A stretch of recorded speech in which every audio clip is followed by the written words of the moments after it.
Good morning, my name's Tim White. I'm a sheep farmer in South West, and I'm also Director of Sheep Improved Genetics Limited sheep breeding company. We've got a colleague at the back. Stand up, Dave Disney. You can grab him if you've got any questions. We're in the game of producing commercially, functionally good sheep, and we have a big database of highly recorded sheep. Actually, I checked on database last night. We've got 3,856 recorded ewes at the moment. We've got good electronic data collection, lots of pedigree data going back. We've got research going on at the moment with Rosalind Institute into worm resistance. We've done some with the Royal Veterinary College into wool shedding genetics. We have industrial partners. We have Shearwell Data, who are data collection people. We have Jasper's, an abattoir down the road from us, down in the southwest, with a large throughput of lambs, and we have a food processor, Randall Parker Limited. We also have commercial sheep farmers that work with us as well, so we've got commercial sheep data coming through. We want to extend what we do at the moment further down into the chain. So we want to collect data in the abattoir. Once animals get to the abattoir, typically all data is lost on them. It's prehistoric, really. And so we want, at the beginning of the kill line, we want live weigh, we want accurate EID retention all the way through, so that we get the information that we've built up over the animal's lifetime coming back to us in a good form. We want decent weight and carcass collection and analysis through better ways of looking at the carcass rather than just by eye.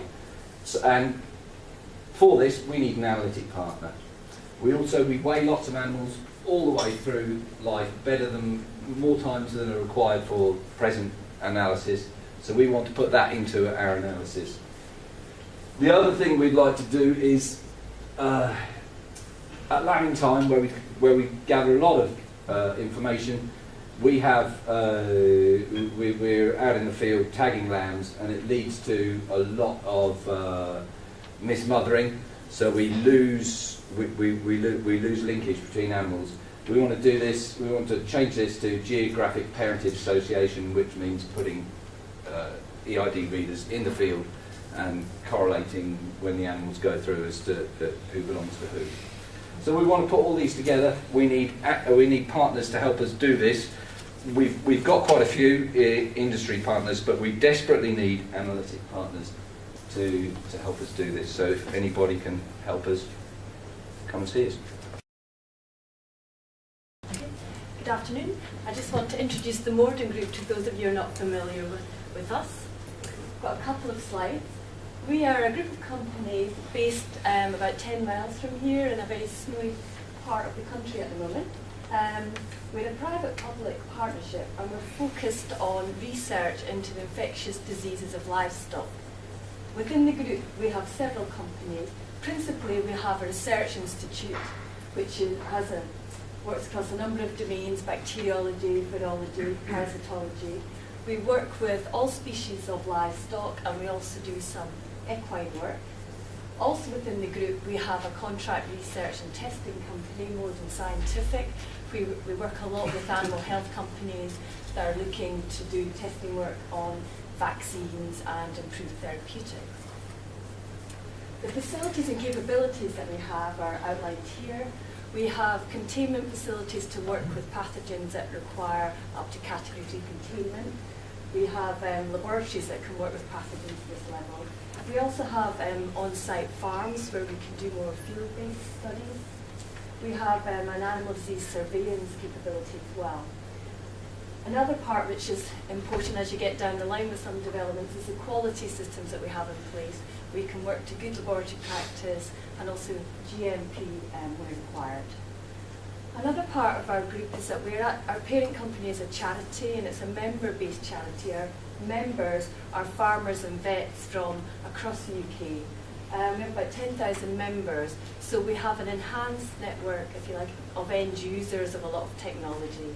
So coming along today, it's really to introduce us to you as potential partners if you're looking to do field-based testing through our veterinary farmer community. If you're looking to work with scientists that have a high amount of expertise on a particular pathogen or disease, we'd be interested in talking to you about potential partners. Thank you. Right, the picture says 1,000 words, so I've just got basically one big picture here. Most of you here are probably from research organisations or developing high-tech sensors and right on the cutting edge of things. We're not really quite on the cutting edge. Our USP is basically the fact that we feel we can put together electronics, communication systems, data integration systems, and the presentation of the data at a price point now that makes it very compelling for farmers and a whole set of new application areas. So just quickly going through what the system does. At the sharp end, in your farm, in your factory, lab, wherever, we have a box and a set of modular electronics which allow us to fit any type of electronic sensor to it. Data communication mechanisms back to our servers and databases, and then mechanisms for you to manage your setup via the web, via smartphones, and also to see your data. So what we're really interested in is using this system for more types of sensors. So we need people who are experts at the sensors with which we can integrate and feed the data. And we want to work with people who are experts in this area as well. My background is a bit in bioinformatics and life science, IT, and data management. And so my area of interest is also in this part, the database, the data storage, data integration as well. So that's the company. Oh, I've not been very long yet. Okay, just then a couple of fairly rudimentary graphs, just to see the kind of data one can collect with very cheap and cheerful sensors linked up like this. So this one up here is showing the increase in water flow over a period of, I think, weeks per cycle for pig barns. This one was quite interesting, but it was a surprise. This is again in a pig barn, and there was a power cut at this point, so the temperature started going up. But what surprised people was the sudden increase in carbon dioxide as well. The ventilation systems broke down in a short period of time, reaching 2,000 parts per million. This is also quite an interesting one with just a very simple sensor, water flow sensors. This is a normal daily cycle of pig drinking. This one, this pipe started to get blocked, and you can see it gradually developed into the blockage. But what it meant was the pigs started drinking beyond their normal time, which extended over the second day. They had to drink longer, and by the third day, they're having to drink 24 hours. So I understand that's difficult, the kind of stress you don't want to put pigs under. Okay, so that's general. Those of you who know me know that I invented a rumen pH bolus some years ago. I set up eCow back in 2007, and we started with a Smart Scotland grant, and we ended up now with 6-7 employees. We're now living off repeat sales. Carlos described more or less exactly. We know an awful lot about what happens inside cows. We had a different grant where we developed monitoring algorithms for cow collars. So we're actually in the process of licensing that one because we don't want to sell hundreds of thousands of collars, but we do sell algorithms. So we have an algorithm for lameness detection in dairy cows. We have an algorithm for calving detection in dairy cows.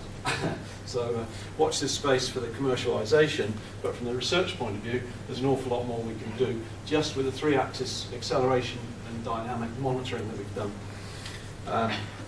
Do I move on here? Oh yeah, sorry. Oh, there's one of those. Right, okay, so I'm going to slow down a bit. I'm very well connected into the old Silso network of engineers and specialist scientists, so that's where we actually outsource a lot of our engineering and capability. The other thing we're interested in is inline sensors, for example, progesterone, and we've just picked up a new TSB grant for multi-sensor analysis, so we're very keen to see how we can extend that on. Now, last summer I got a very nice phone call from a friend who said, really ought to apply for this job at the Royal Agricultural College, where they've appointed me professor now in agricultural mechanisation. So my mission now is to train the next generation of agricultural engineers or technologists and try and get something happening in this whole area. I'm now standing back from the company of ECAL. The team's now big enough to be self-creating, and we, as I say, we live off repeat sales, and my son is now taking over. So I've now got a 600 cow dairy unit to play with, which is fantastic, which is Kemble Dairy.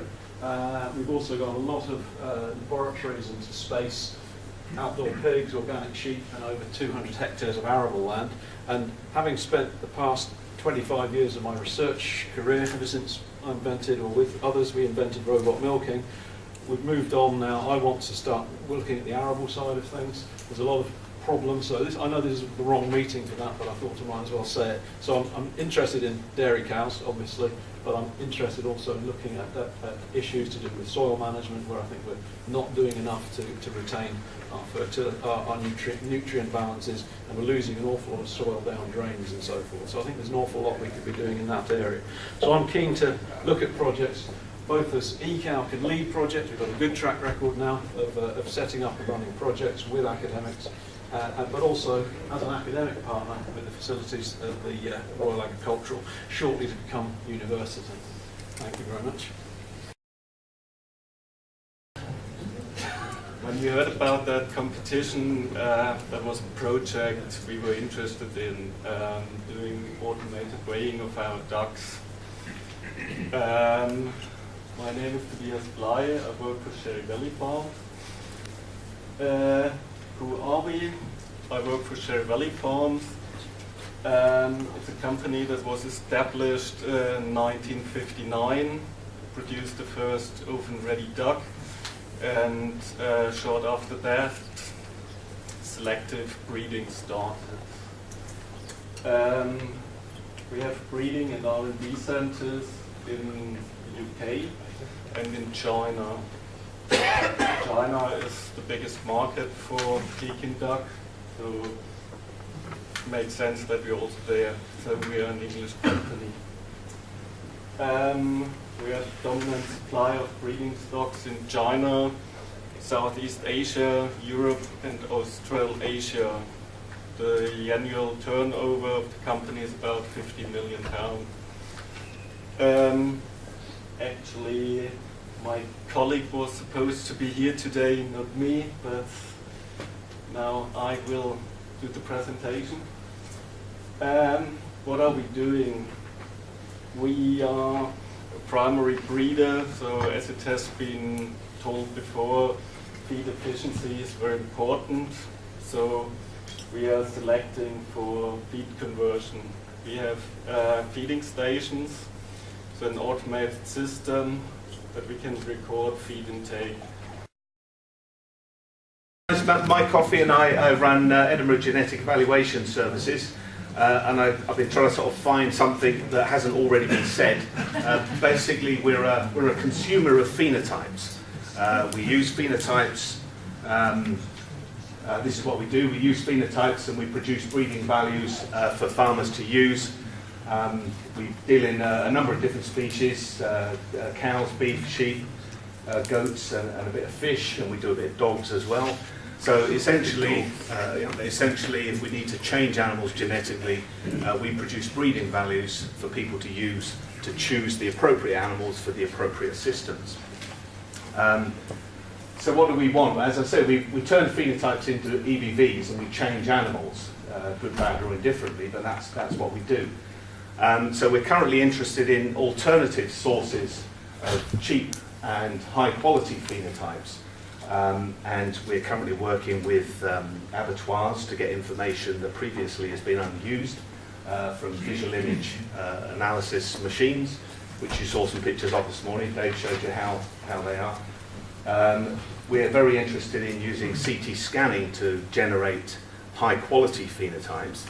And just before I sort of go any further, I just wanted to say that I think the phenotype call kind of falls, for me at least, into two kind of areas. One is the area of generating new phenotypes based on new gadgets and measurement techniques and so on. And there's another area of using existing data sets that already exist, the islands of data, and bringing them together to generate new phenotypes that previously didn't exist. And I will use an example there in the dairy world at least. There are databases of records that exist that are missing some small pieces of information, and those pieces of information exist elsewhere. And one of those is inseminations. And if you put insemination records into other databases, you can generate new records that don't exist. And we've recently done that and generated 3 million new records on phenotypes that don't exist anywhere in the individual databases. So for the purposes of generating phenotypes, it's not all about generating new technology to measure new things. We can actually make some big inroads by assembling phenotypes from disparate sources that are already out there.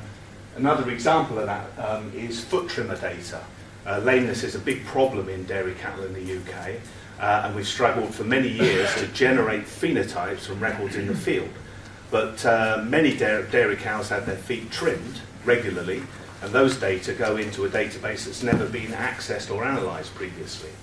And we're currently working on getting those data in and analysing them. And obviously vets have a lot of information. Now that draws me to a specific point I would make for anybody in the business of generating phenotypes, is that you have to remember that they have a use other than the use for which they were originally intended. And vets are a good example. I hope there are some vets in the audience that will be offended by what I'm about to say.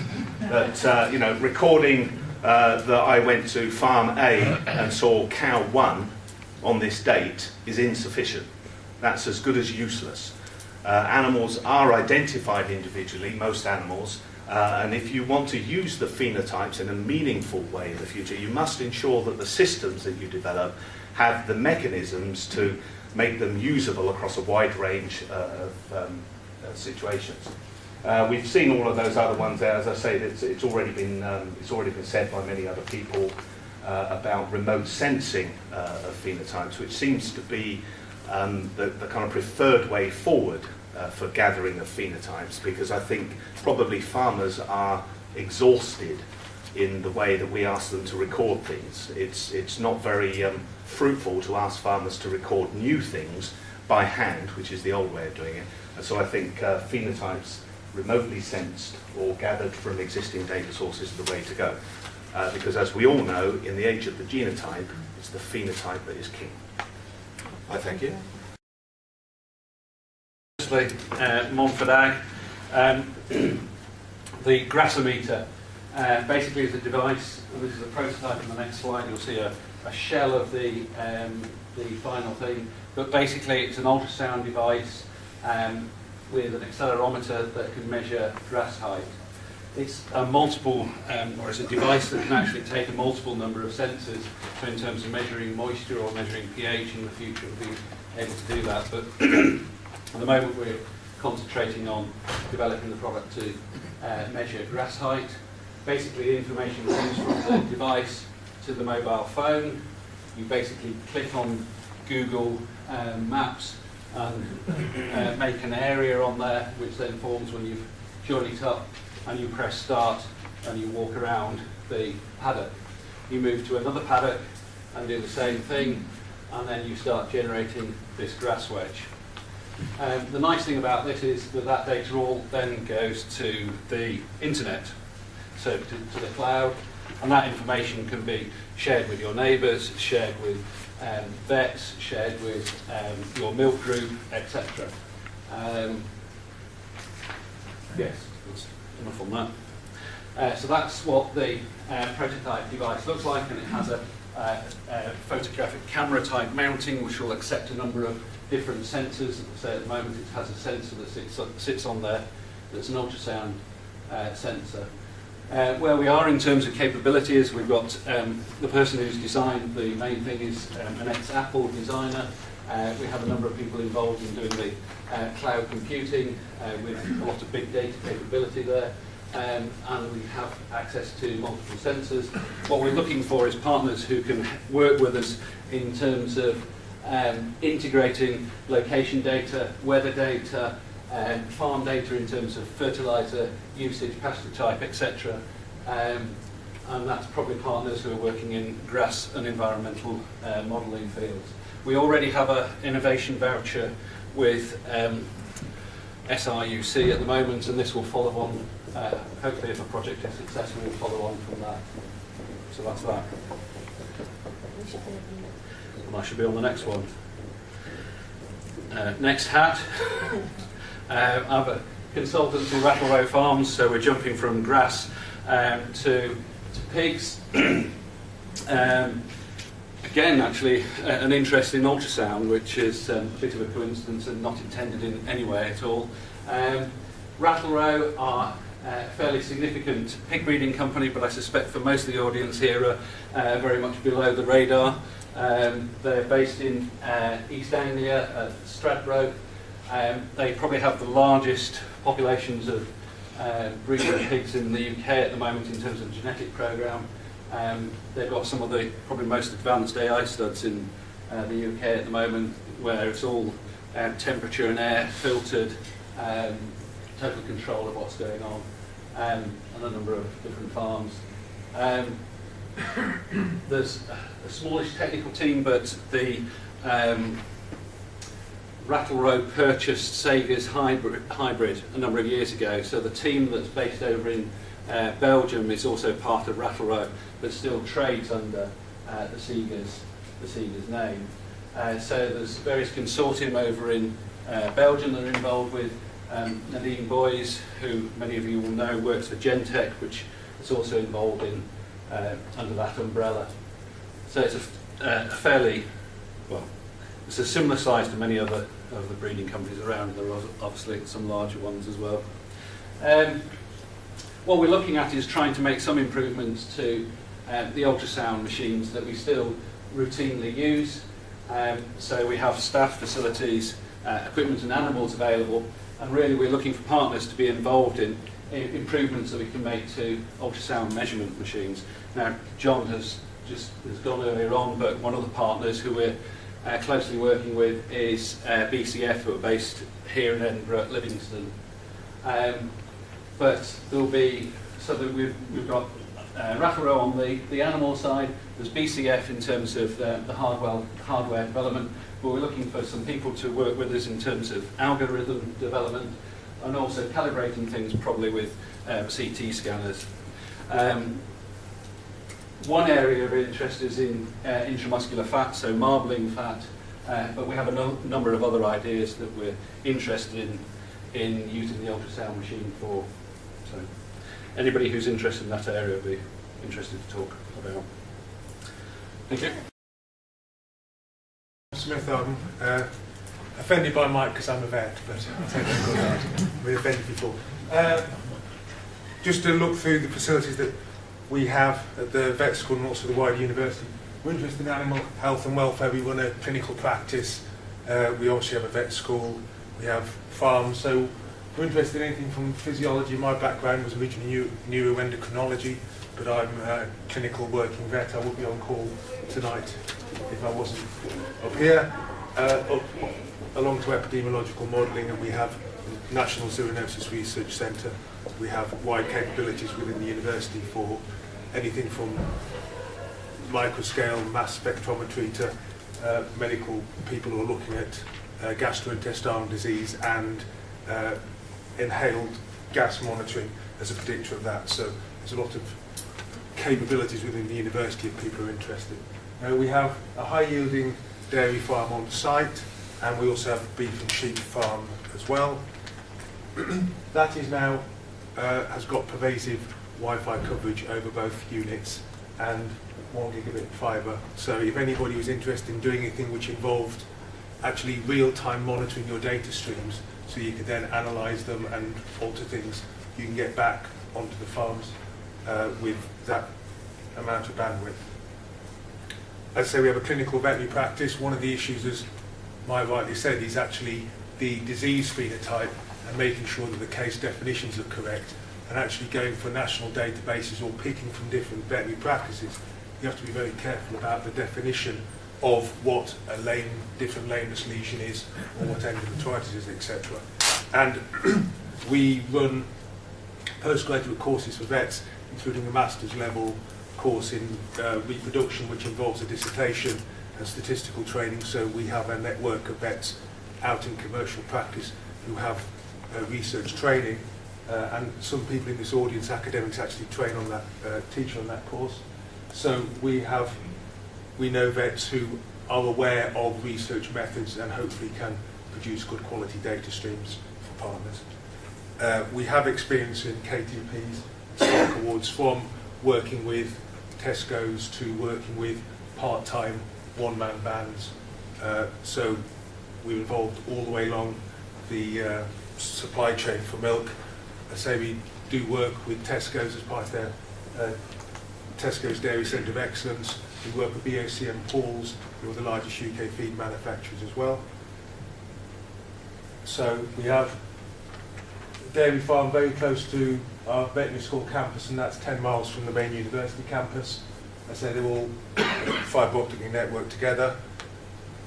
We have the ability to change there. This is a trial where we've got 2 different beds in a crossover design, and we're looking at lying times on that at the moment. All the cows have activity and rumination monitors, so these actually listen to the cows chewing. They're commercially available, and we've got 3 years of back data on that, and we use the Keen and Pace system, so the feed consistency is to about 0.5% a day, measuring out 4 tonnes of food. So again, we have a background to be able to look back and also keep the consistency of what's happening to the animals. For example, we did a study on comparing the activity meters to pedometers to visual observation, which has now gone through to publication, which was sponsored by Tesco's. We also have a visitor centre. We have about 500 farmers come through a year. So from a point of view of rolling out a product and actually hosting meetings to get the eventual market, we have the ability to host those meetings and show where the work was developed as well. Thank you. Very much. We're obviously in the vet school department of the afternoon's proceedings now. You're going to get 3 in a row. Of course, RVC is the oldest vet school in the UK, having been around for 250 years. But of course, that's no value to you. You want a modern, thrusting, innovative setup, which is exactly what we've got at the RVC. As you can see, we've got secure animal facilities at both our campuses. We have a Hawkshead campus near Potter's Bar, just north of the M25, and we have our Camden campus in London, which is situated next to the London Biosciences Innovation Centre, which is a group of small companies that work in the same area as we do. You can see listed here the sorts of facilities that we have, the sorts you might expect at a vet school: small animal facilities, companion animal facilities, large animal facilities, surgeries, CT scanning, radiography, scintigraphy, MRI scanning, etc. All those facilities are there, and as with modern higher education institutions these days, we're waiting for you to come and pay us to use them. So do make the most of that. In Camden, not surprisingly, since it's in the middle of London, we have small animal facilities, surgeries, quarantines, isolation suites and transgenic breeding units, obviously on a much smaller scale than at Hawkshead. Of course, at both campuses we have a wide range of expertise on site, both of a veterinary and a more biomedical nature. So all the species that we have to offer are backed up by expertise in order to carry out the research that you may be interested in. Now, since I was only limited to 2 slides, I think we'll concentrate on perhaps one of the facilities, the modern facilities that we have at Hawkshead, which allows us to study both the behaviour and the outputs in all their forms from groups of small animals. We have the animal barn, which is basically comprised of about 10 pens, as you can see from the diagram on the bottom left of this slide, all of which are individually monitored for pollutants, if you want to call them that, gaseous outputs, etc. They're monitored for behaviour of the animals through digital image recording systems, and there are individual metabolic monitoring processes in place for those animals. So we have essentially a state-of-the-art environmental control and monitoring system in each of these rooms. Generally speaking, these rooms are set up for either poultry or pigs, but they are able to take larger animals as well if required. And so when we're looking at phenotyping of some of the more modern traits that we're interested in, such as greenhouse gas emissions, or maybe we're interested in the welfare and behaviour traits of animals, then we're set up quite well to provide services in that area for the research community. So do get in touch with us if you think these facilities are of use to you. We're very happy to participate. We are, I can never remember the right word for this, we meet the quality standards of GLP and the GCP for vets, so, and have been doing that for well over 25 years. So we have a lot of experience of good research practice in these sorts of areas. So please make use of our facilities. I'm obviously here for the rest of the day, but you can email me at any time at RVC, and I'll put you in touch with the right colleagues to develop your ideas further. Thank you very much.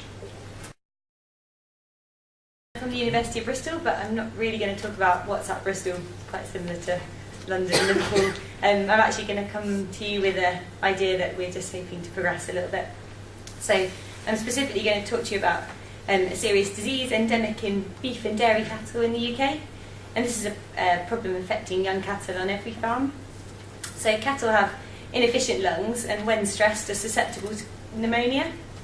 These stressful events occur in every calf's life, and they include weaning from the mother, housing for winter, and variable climatic conditions as we're experiencing now. So every calf is at risk of developing pneumonia. Signs of the disease are very variable, but research has shown that animals, even with undetectable signs, through to those that are severely affected, will have effects on their feed conversion efficiency and their growth rate. So obviously this causes a delay in fattening, meaning calves cost more to a farmer to rear. So this disease has serious economic implications for a farm, from the direct cost of treatment in terms of drugs and labour, and also the check-in growth rate, directly affecting their profit from each calf. The estimated cost of the UK cattle industry is £60 million a year on this disease. So vets and farmers rely on a range of signs to detect the disease. Early in the disease process, a shrewd observer will notice a quiet animal that's perhaps not eating its full ration. If the animal was to be examined further at this stage, it would require separation from the group, capture, restraint, and a full clinical examination. At this point, a raised temperature would be detected, and this is traditionally performed using a rectal thermometer. And you could listen to the lungs with a stethoscope and you would hear abnormal sounds. And treatment at this point can be really beneficial, and the lungs are minimally damaged, but unfortunately treatment at this point rarely occurs. A day or so later, the signs are much more severe and easily noticeable. So now the animal will be coughing, struggling for air, perhaps have a discharge from its nose. And treatment at this stage is that much less successful due to the extent of the lung damage. But sadly, due to those obvious signs, this is normally when treatment does occur. And given that this is a group disease, all the animals in the group often do need to be caught, restrained, and have their temperatures checked. And that would be with the rectal thermometer in order to identify those requiring treatment. So basically, we would like to develop ways to improve early detection of this herd-level disease in cattle, and pneumonia is one example of such a disease. And we would like to develop a remote temperature sensing technology to detect these early signs. And we feel it's achievable for this tool to be accurate, reliable, economic, minimally invasive, and practical in the field. So a little bit of information about us as a university. So I am a vet and I'm working in a commercial practice, but I'm also associated with the University of Bristol. So our group of researchers is made up of, in-field vets and also academics, and we've got expertise in this area of calf health and also of cattle medicine.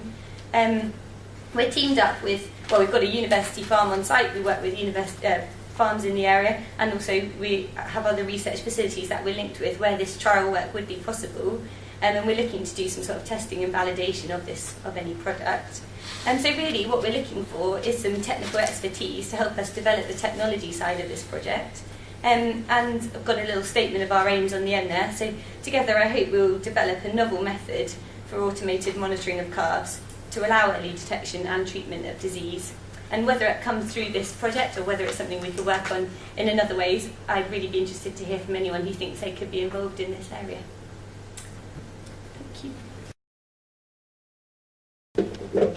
Good afternoon. I'm Arthur Burrows from TLR Everysite. Who are we? Well, we provide ICT services. We've been working in the food and farming industry for over 10 years now. So we've got quite a little experience in the area. I'm going to talk about three main areas of our services. These are data collection, knowledge transfer, and scheme management. We've got a great deal of experience in these areas. We've worked both with commercial businesses and industry organisations, and have a lot of experience with academic and government bodies too. Data collection services, we've done a lot of work in standards. This helps us to define and capture data effectively. We've also developed mobile technologies for use in the field. For example, software on iPads for inspectors and collecting other information. Knowledge transfer tools, these are used by our clients to enable and inform other organisations. Self-assessment allows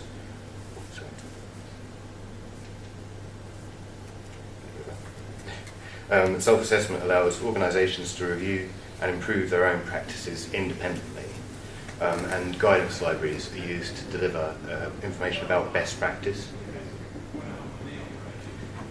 And finally, scheme management. This involves people from many different industry roles. Our portal services allow people to interact effectively and efficiently, and data integration and supply chain tracking to deliver real-time information to the place where it's needed most. So I don't have much time to read that, but just a bit of spiel about our company. We'll move on to some case studies. Red Tractor assurance schemes, which cover 9% of the UK's assured food production. It's one of the major schemes there, livestock and dairy. The data integration covers up to 250 updates a month from 53 different data feeds and 10 data suppliers. This data is delivered to 14,000 industry users with one application of the information. The Environment Agency schedule their inspections alongside Red Tractor inspections using the services as well. And local authorities also access assurance data via a portal. EML2 is a government-mandated system for pig movement licences. 1.5 billion animals are moved every month within England and Wales. Users interact with the system through a variety of interfaces, such as email, SMS, and web services for integrated systems. 35,000 production units are linked to the government's animal health database. We've done over 500,000 salmonella samples tested using a barcode system by the Zoonoses National Control Plan scheme, and carcass condemnation reports from the Meat and Hygiene Service, as well as health reports received from vets in abattoirs. Always we interface with external data systems. Under the BPEX isotope sampling scheme, we plot isotopic analysis of water samples on a map, which is used as a benchmarking tool to verify the origin of consumer food products. Similarly, under the BPEX Pig Health scheme, biosecurity health risks is derived from a self-assessment, or sometimes carried out by vets doing assessment, and maps and SMS tools are used by the producers to monitor their local risks.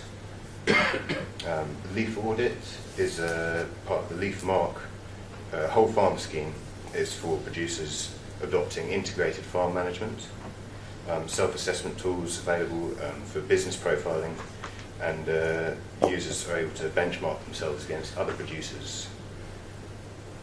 The Agricultural Documentation Library, which is commissioned by the University of Hertfordshire, contains over 2,000 index and cross-linked documents from over 60 organisations, has 36,000 term taxonomy, and selected content is available through a government portal, as well as guidance links that are published in the Red Tractor produce standards. GHGAP is the so-called Agriculture Greenhouse Gas Action Plan Consortium, a partnership of 16 organisations, including AHDB, and their farm efficiency hub is aimed at improving obviously farm efficiency and energy consumption, and reducing emissions of greenhouse gas, obviously. It was developed in collaboration with the Harper Adams University.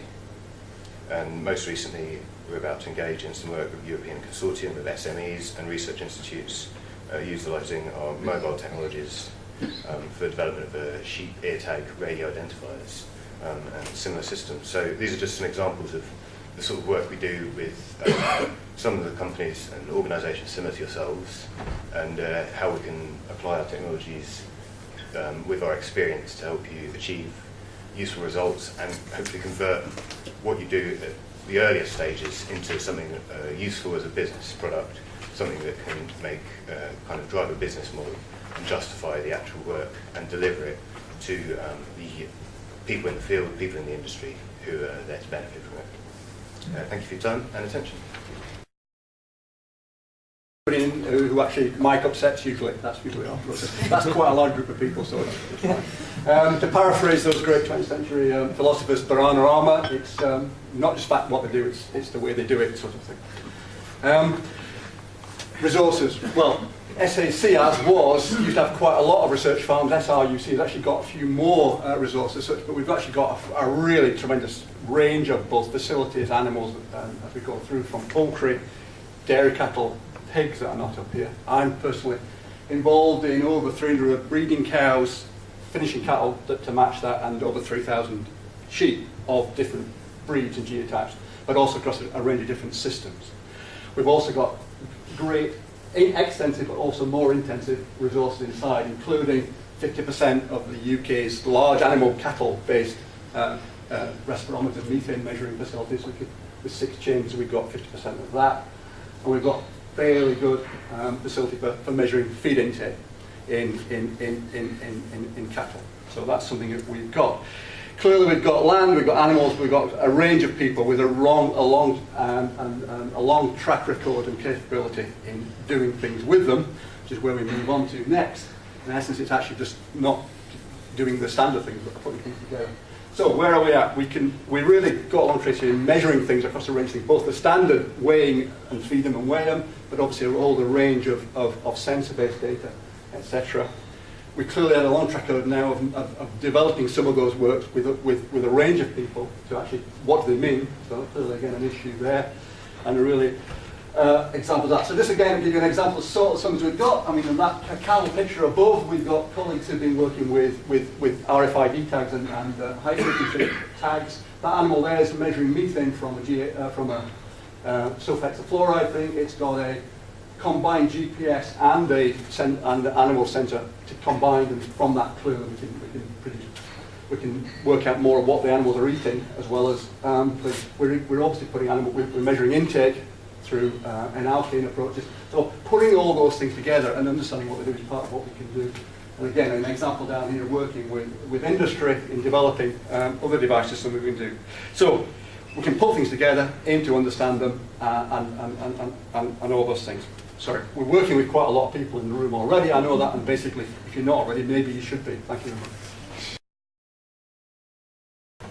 Hello, good afternoon everybody. Well, I'm representing University of Strathclyde and another spin-out company of University of Strathclyde, which is ETS. There was a mentioning of ETS a couple of times before me.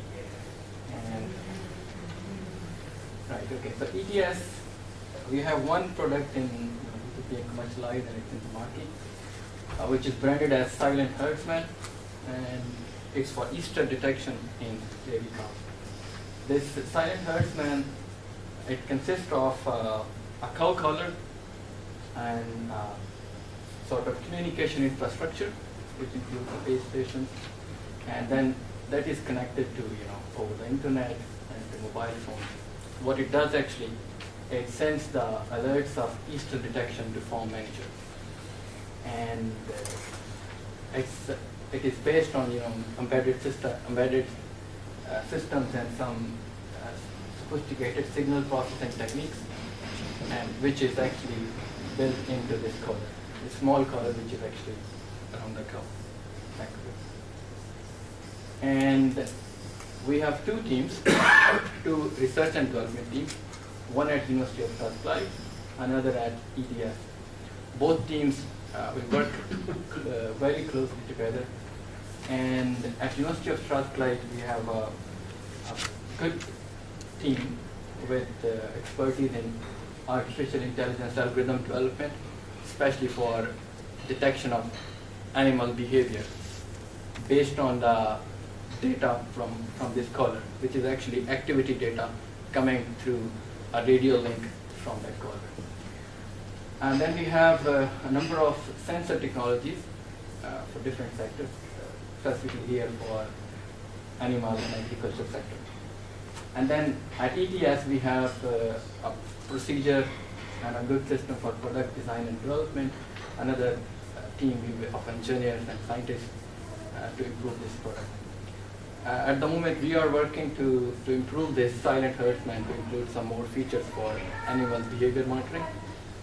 And I mean, most of you, or maybe all of you, know about University of Strathclyde. It's in Glasgow, the biggest electronic engineering department in Scotland, and recently being given the award of University of the Year from Times Higher Education. What we actually want, so we want expertise from in the sector of the animal physiology and welfare experts, from farming and industry, researchers, livestock keepers in the industry, and anybody who can sort of guide us from the animal sector, not from the technology sector. So we are looking forward for any collaboration from animal sector. At the same time, we have good facilities for data processing. There was a discussion of different data processing problems. So at Strathclyde, in this research group, we do provide different types of statistical signal processing, and how can you actually effectively deal with data and come out with something which is more understandable and which is useful in terms of features. That's all. Thank you very much.